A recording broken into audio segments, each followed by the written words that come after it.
أعوذ بالله من الشيطان الرجيم بسم الله الرحمن الرحيم السلام عليكم ورحمة الله وبركاته. As we approach the 50th anniversary of the martyrdom of El-Hajj Malik al-Shabazz, it is important that we remember his message, preserve it, and disseminate it. But what exactly was his message? For many, unfortunately, Malcolm X remains renowned for his vitriolic attacks against whites as a whole. While there is no doubt that Malcolm X believed in the teachings of Elijah Muhammad with all of his heart and all of his soul for most of his adult life, namely the belief that all whites were devils, it cannot be denied that his views about Caucasians evolved and that he eventually rejected them wholeheartedly. By focusing on his pre-Mecca phase as opposed to his post-Mecca phase, Muslims and non-Muslims do a great disservice to the memory of Malik Shabazz and to the true teachings of traditional Islam. As Malcolm came to realize, Islam was a universal religion based on brotherhood and sisterhood.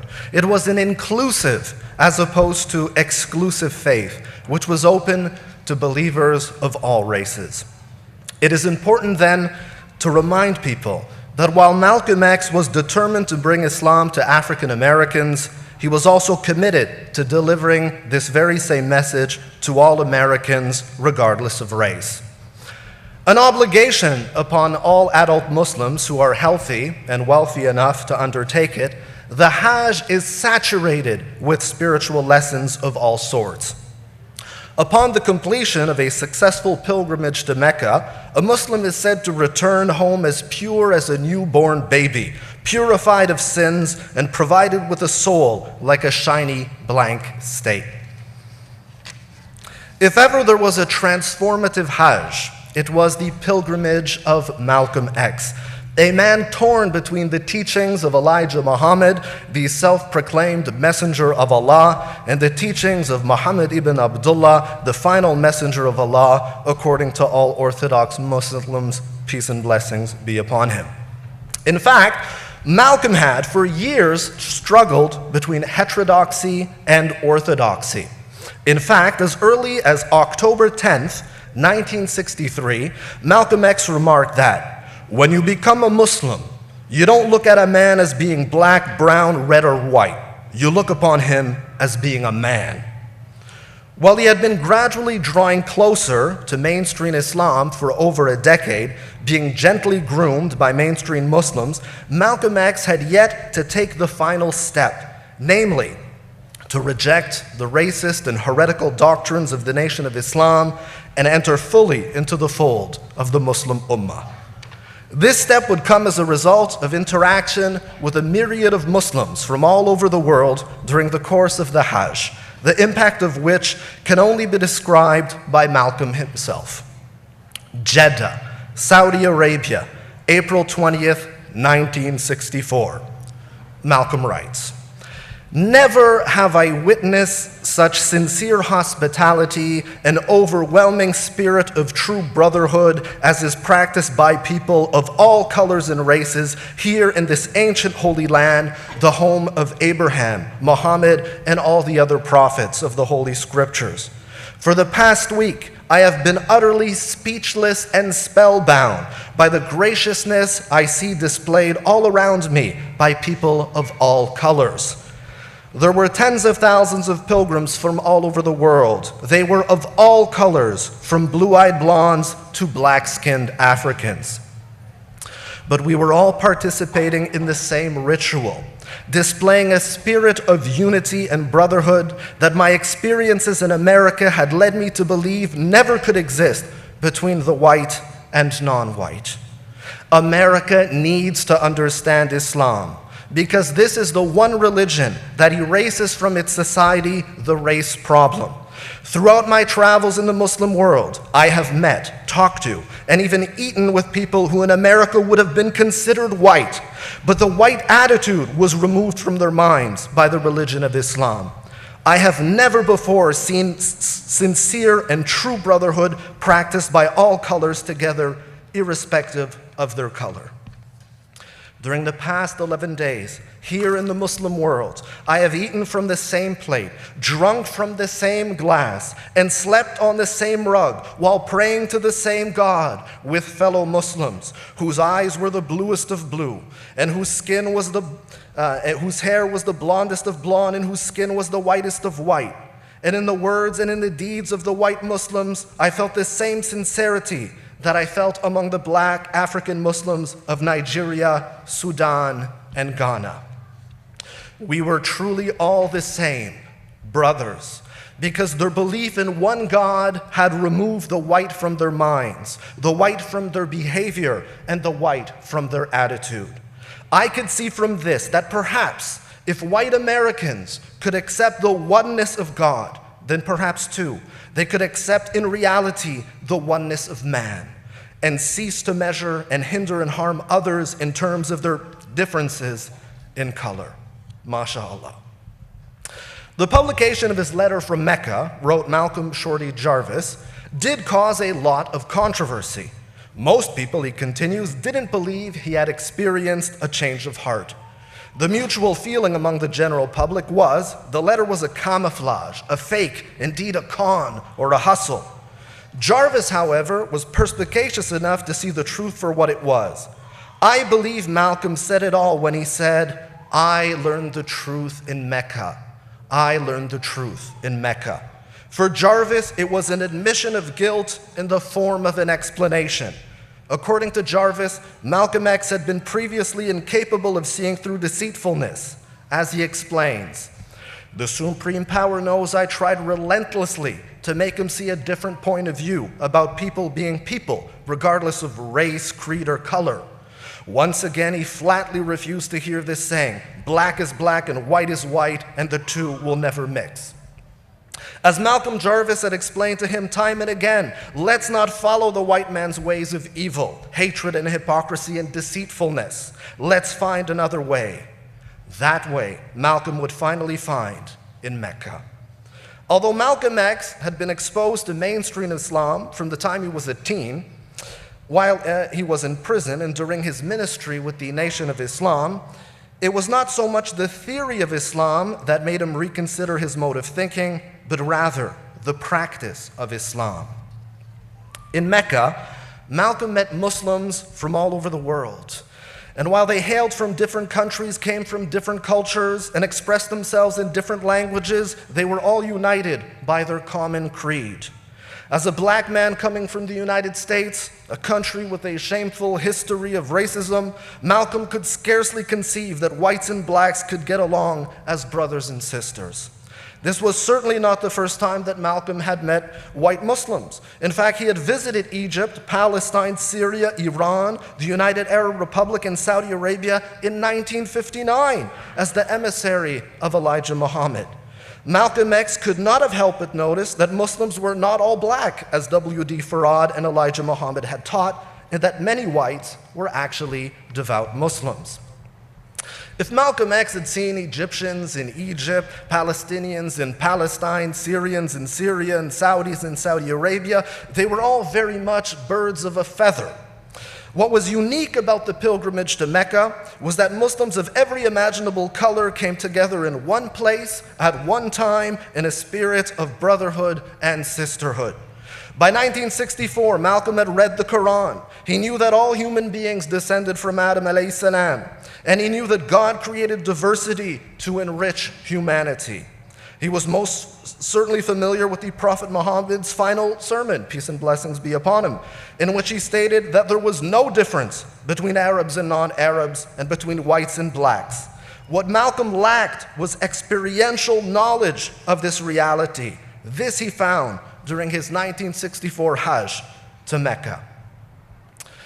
In a letter directed to Alex Haley, authored on April 24th, 1964, Malcolm X explained that he began to perceive that white man, as commonly used, means complexion only secondarily.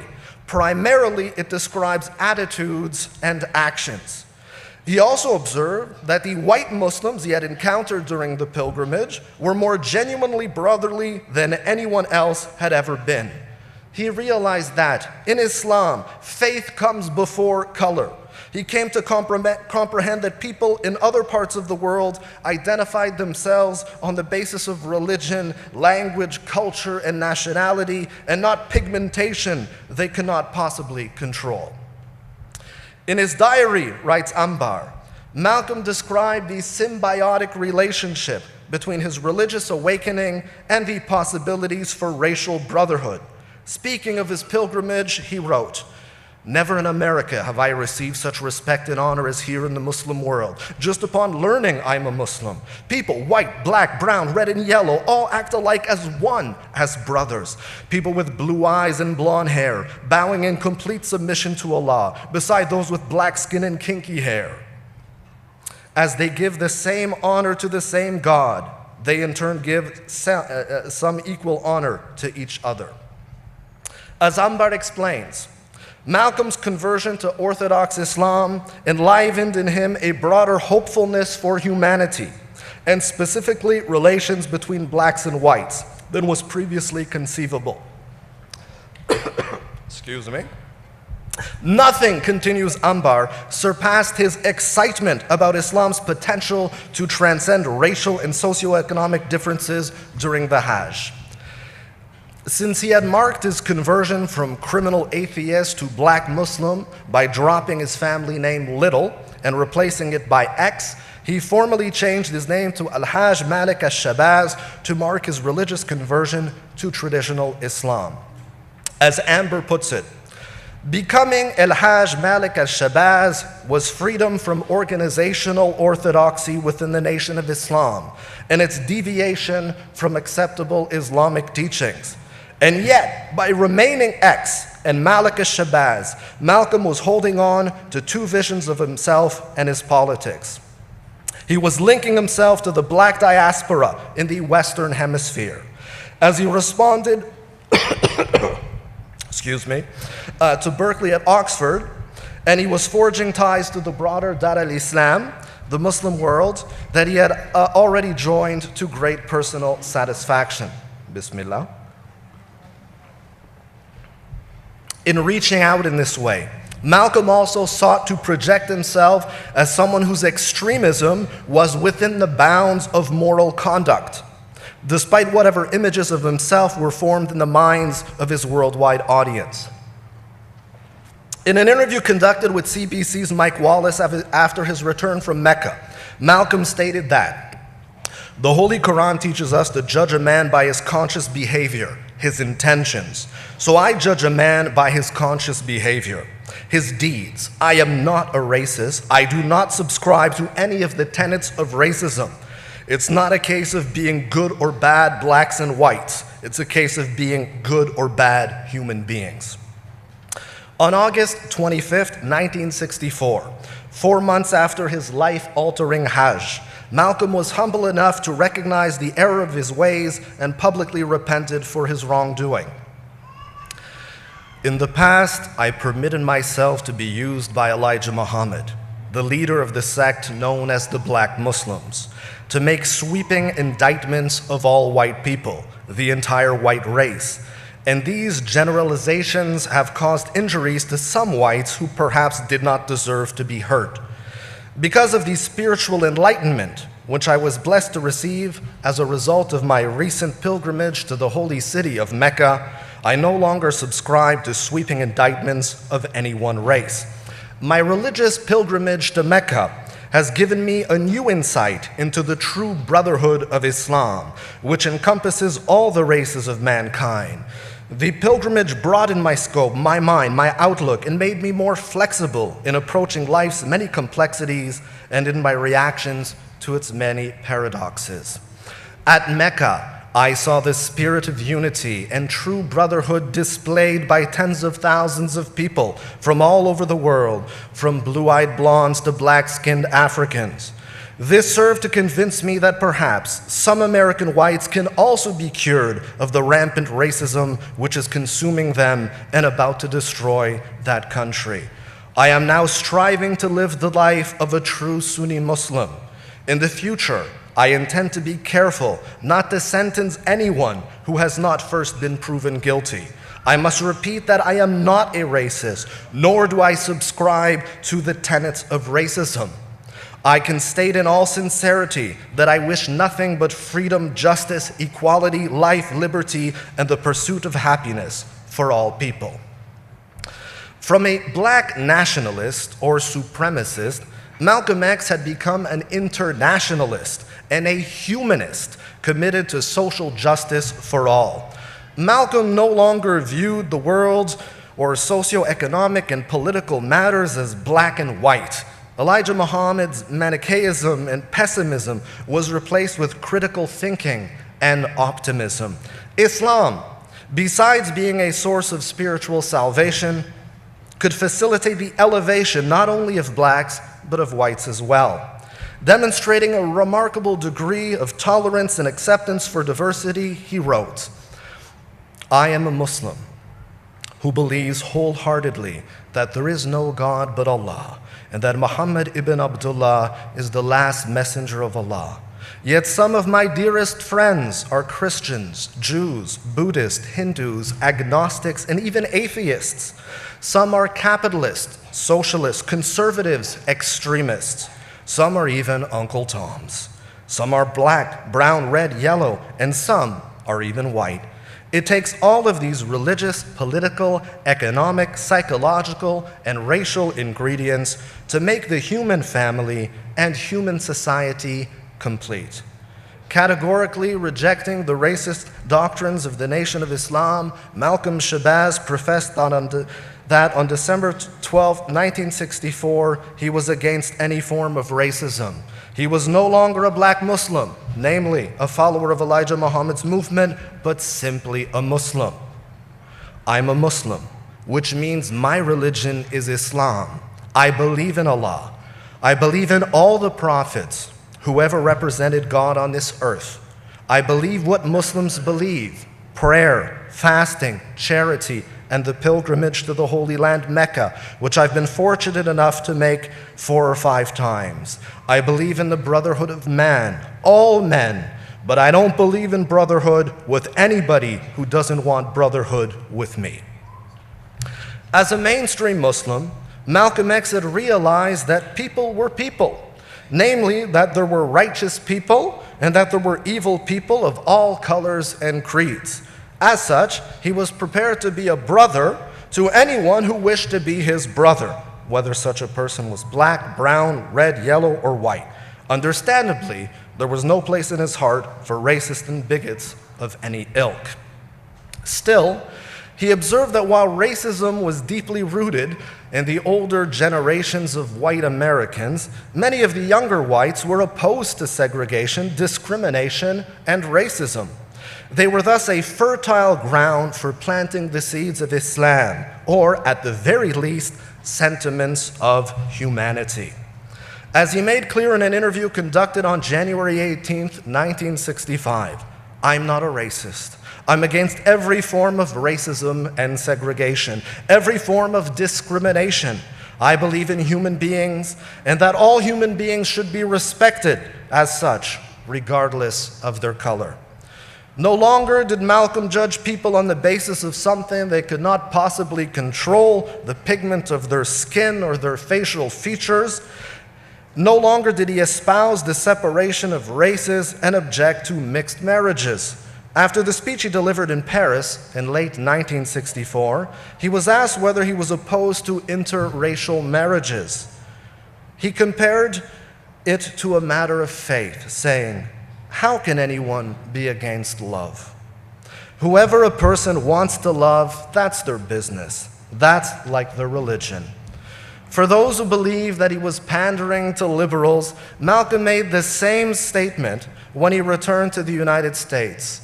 As he put it plain and clear on January 19, 1965, "I believe in recognizing every human being as a human being, either white, black, brown, or red. And when you're dealing with humanity as a family, There's no question of integration or intermarriage. It's just one human being marrying another human being, or one human being living around and with another human being. Unfortunately, many activists still describe Malcolm X as a proponent of black nationalism. However, after a thought-provoking exchange with Tahir Qaid in May of 1964, he had a change of heart. In the words of Malcolm, "When I was in Africa in May, in Ghana, I was speaking with the Algerian ambassador, who is extremely militant and is a revolutionary in the true sense of the word, and has his credentials as such for having carried on a successful revolution against oppression in his country. When I told him that my political, social, and economic philosophy was black nationalism, he asked me very frankly, well, where did that leave him? Because he was white. He wasn't African, but he was an Algerian. And to all appearances, he was a white man. And he said, if I will define my objective as the victory of black nationalism, where does that leave him? Where does that leave revolutionaries in Morocco, Egypt, Iraq, and Mauritania? So he showed me where I was alienating people who were true revolutionaries, dedicated to overturning the system of exploitation on this earth by any means necessary. So I had to do a lot of thinking and reappraising of my definition of black nationalism. Can we sum up the solution to the problems confronting our people as black nationalism? And if you notice, I haven't been using the expression for several months, but I still would be hard-pressed to give a specific definition to the overall philosophy which I think is necessary for the liberation of the black people in this country. From a political perspective, Malcolm X realized that black nationalism was too narrow. During his December 3rd, 1964 debate at Oxford Union, Malcolm rejected both the lure of colorblindness as well as the exclusivity of black nationalism. What he was articulating was internationalist humanism. As such, Malcolm X cannot be considered the sole property of black people. As Muslims, he belongs to all of us. As a man of global proportions who stood for human dignity, freedom, liberty, and justice, he belongs to humanity as a whole. The dichotomy of black versus white was replaced with the struggle between right and wrong and good versus evil. To him, black liberation, human dignity, and Islam were all interconnected. There is no doubt that Malcolm X was a proud African American and a committed Muslim. However, he was a human being first and foremost. As Malcolm noted in his diary, I feel it is detrimental to our cause to reject whites from the benefits of nationalism or reject help from them that would safely help our cause. Struggling with the term nationalist, he stressed that we don't want to be integrationist nor separatist. We want to be human beings. We are fighting for the right to live as free human beings, he wrote. In fact, he continues, we are actually fighting for rights even greater than civil rights. We are fighting for human rights. Malcolm had finally found the term that truly encompassed the scale of his struggle. During the course of his interview with Pierre Burton in Toronto, Canada, yes, perhaps you didn't know, Malcolm X was here in Toronto. Maybe that's why this city has so much barakah and the Muslim community is growing and so on. He was a holy man, he is our shaheed. He insisted that God embraced Jews, Christians, and Muslims alike. Rejected the notion that whites were devil, of course, as taught by Elijah Muhammad, and stressed that a man should not be judged by the color of his skin, but rather by his conscious behavior, by his actions. He no longer believed in black supremacy, but in equality. As for the Nation of Islam's belief in a racial Armageddon, Malcolm X spoke instead of a conflict between the oppressed and the oppressors. I do believe that there will be a clash between East and West. I believe that there will ultimately be a clash between the oppressed and those that do the oppressing. I believe that there will be a clash between those who want freedom, justice, and equality for everyone, and those who want to continue these systems of exploitation. I believe that there will be that kind of clash, but I don't think that it will be based upon the color of the skin, as Elijah Muhammad had taught. For Malcolm X, the world was divided between oppressors and the oppressed, and between the exploiters and the exploited. Issues came first, and race, ethnicity, culture, and other components came second. We must approach the problem as human beings, he said on January 26, 1965, and whatever else we are, second. Malcolm's concern were no longer national. They were international. His scope was now global in reach. On January 30th, the FBI recorded him as saying, "As a Muslim whose religion is Islam, as it is practiced and taught in the Muslim world, I realize that it is impossible to call oneself a Muslim, to call one's religion Islam, and at the same time to judge a man by the color of his skin." He also noted that millions of Muslims, be they Arabs, Berbers, Bosnians, Albanians, Turks, and others, were white.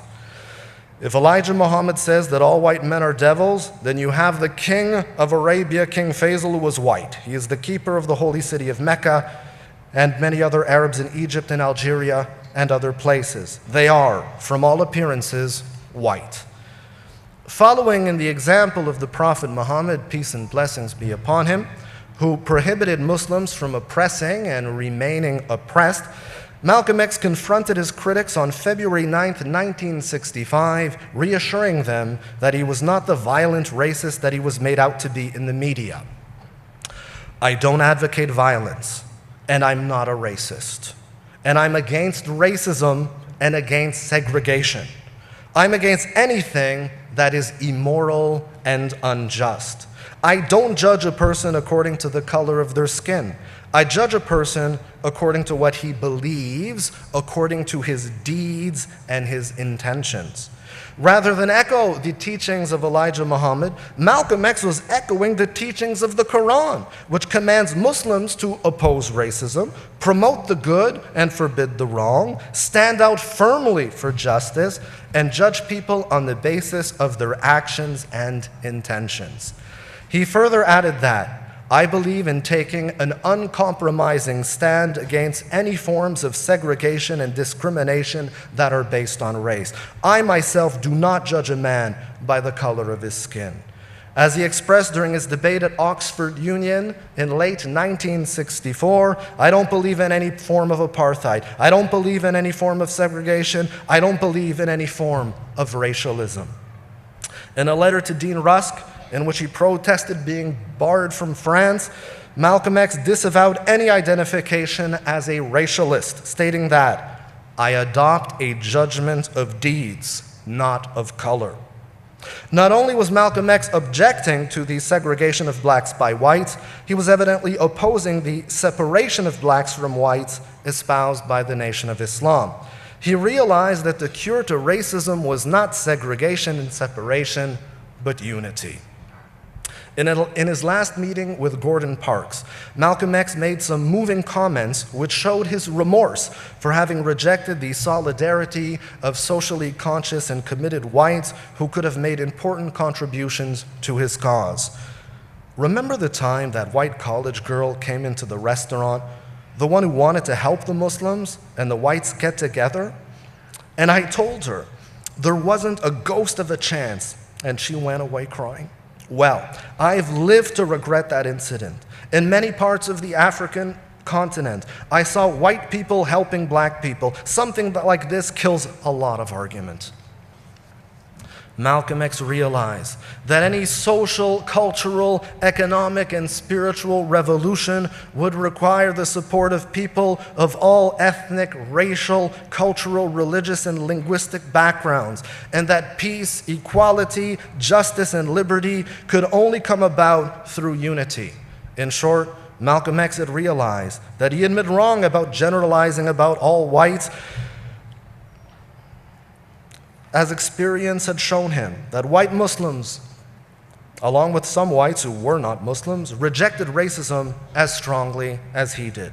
During his debate at Oxford Union in late 1964, Malcolm sought to enlist whites in the cause of extremism in the defense of liberty for African Americans, casting off the coils of the Nation of Islam and affirming his spiritual independence. Malcolm called upon young people of all races to unite.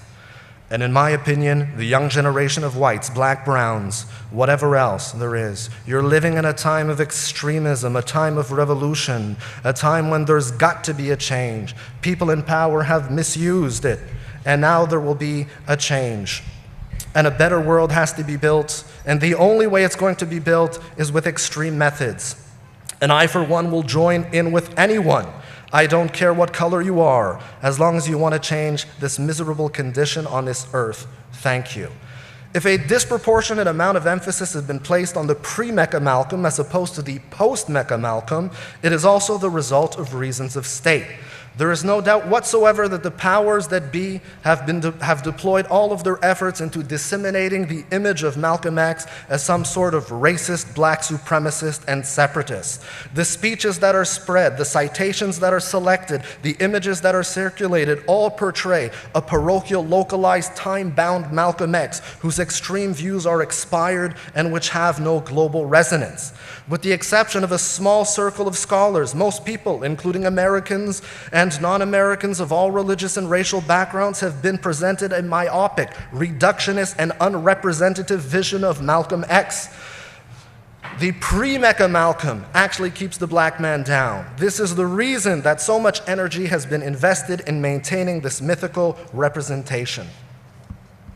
Since only God is immutable, and it is in the nature of human beings to evolve and to pass through stages of intellectual and spiritual development, the identity of a man is his current state.